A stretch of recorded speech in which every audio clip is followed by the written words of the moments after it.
এটা ছিল বৃহস্পতিবার আর আজকে রাতে বাসায় গেস্ট আছে, যার কারণে আমি সকাল সকালই সব কাজগুলো গুছিয়ে নেওয়ার চেষ্টা করছি। আসসালামু আলাইকুম। সবাই নিশ্চয়ই ভালো আছেন? আলহামদুলিল্লাহ আমরাও সবাই ভালো আছি।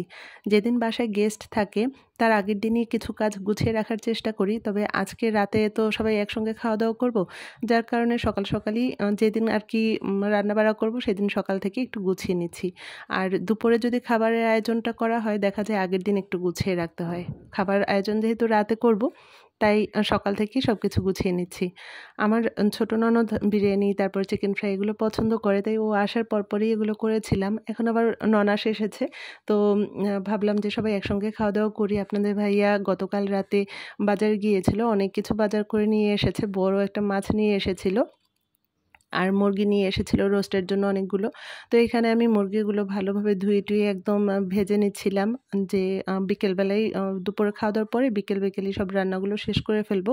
সন্ধ্যার আগে যেন আমার সব রান্না শেষ হয়ে যায়।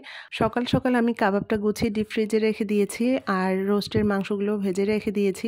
মাছ যেগুলো রান্না করব ওগুলো ধুতে তো অনেক সময় লাগে, যেহেতু অনেক মাছ ছিল প্রায় ২০ পিসের মতো, আর মাছটা তো অনেক বড় ছিল যার কারণে অতগুলো মাছ ধুতে একটু সময় লাগবে। একটু সময় নিয়ে খুব ভালোভাবে ধুয়ে রেখে দিয়েছি আর কি।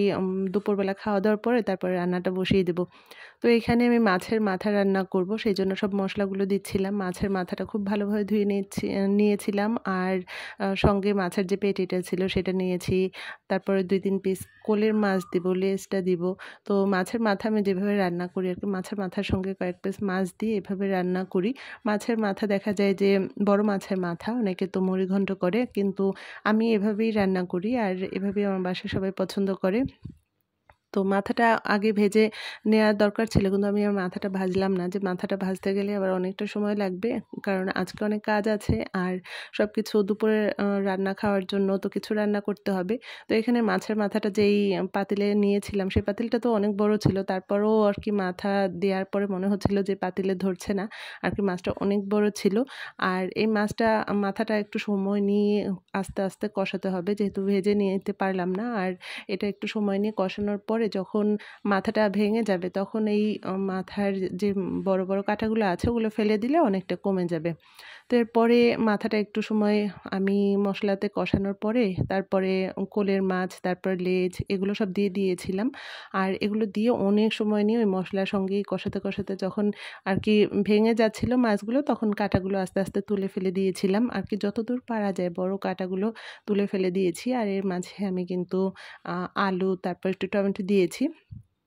আর এই রান্নাটার মধ্যে একটু তেঁতুল দিতে হয়, তাহলে এই রান্নাটা আরকি অনেক ভালো লাগে। আর নামানোর আগে বোম্বাই মরিচ, ধনিয়া পাতা এগুলো দিয়েছিলাম। তো দুপুরবেলা খাওয়া-দাওয়া শেষের পরে আমি আবার রান্নাটা বসিয়ে দিয়েছি। সবজি রান্না করেছি। মটরশুঁটিটা গতকালই একদম ছাড়িয়ে রেখেছিলাম। কারণ যেদিন রান্না করব সেদিন তো এগুলো করা যায় না। তো অন্য পাশের চুলায় আমি সবজি বসিয়ে দিয়েছি। আরেক চুলায় রোস্টের মাংসটা তো ভাজা ছিল সকালবেলায়। তাই দুপুরবেলা খাওয়া-দাওয়ার পরপরই আমি রোস্টটাও বসিয়ে দিয়েছি। আর এক করে আমি সব রান্নাগুলো করে নিচ্ছিলাম। আর এরপরে মাছগুলো একটু সময় নিয়ে ভাজা হয়েছিল।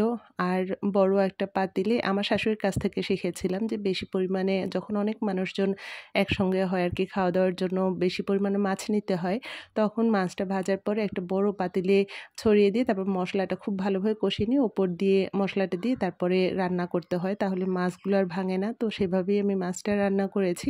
আর এটা ছিল রাতের বেলা। রাতের বেলা তো আমরা বাসার মানুষজন ছিলামই। তারপর আমার চাচী শাশুড়ি, চাচা শ্বশুর তারাও ছিল। আর সবাই একসঙ্গে আমরা খাওয়া-দাওয়া করেছি।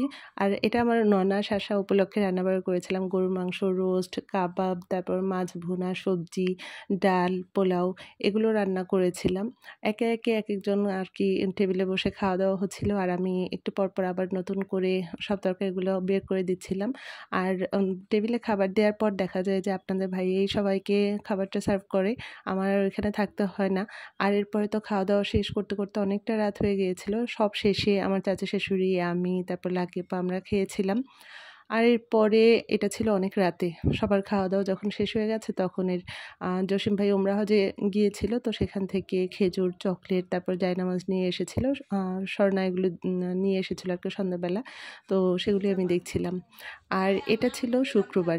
শুক্রবার দুপুরের পরপর আর কি ওরা খাওয়া-দাওয়া শেষ করে এখন রওনা হবে।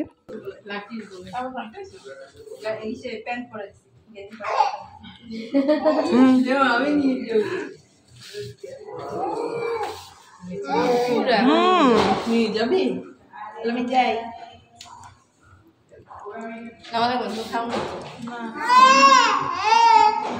যাও যাও তোমার মাকে নেবো না তোমাকে কুকু যাই তো গান দেও বলো tata tata bye bye hello যাবনু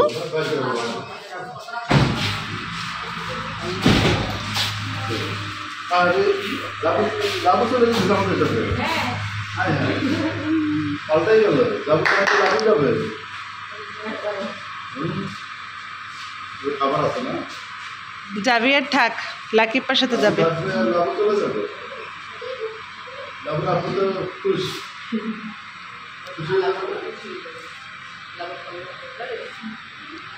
readymade পরে বানানো দিয়ে দেবো যা নাও নাও নাও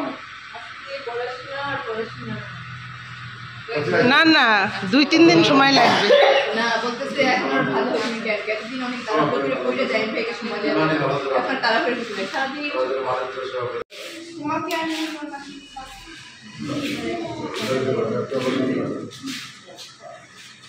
যাই সারা যাই মরে গেলে যাই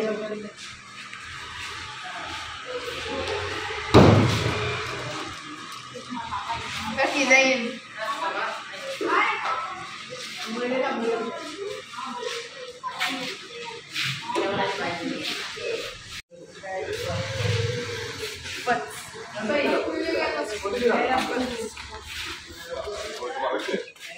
হ্যাঁ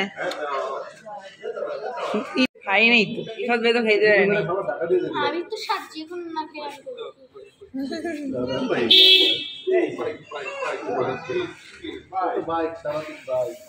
ঘুম থেকে উঠছে না এই জন্য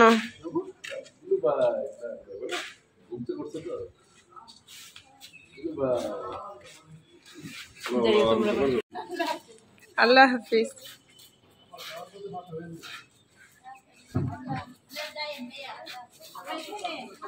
ননদকে বিদায় দিয়ে আপনাদের ভাইয়ার সঙ্গে এখন আমি আমার বাবার বাসায় যাচ্ছি। আব্বুর জন্য খাবার নিয়ে নিয়েছি। এই ভিডিও ক্লিপগুলো ছিল জানুয়ারি মাসের।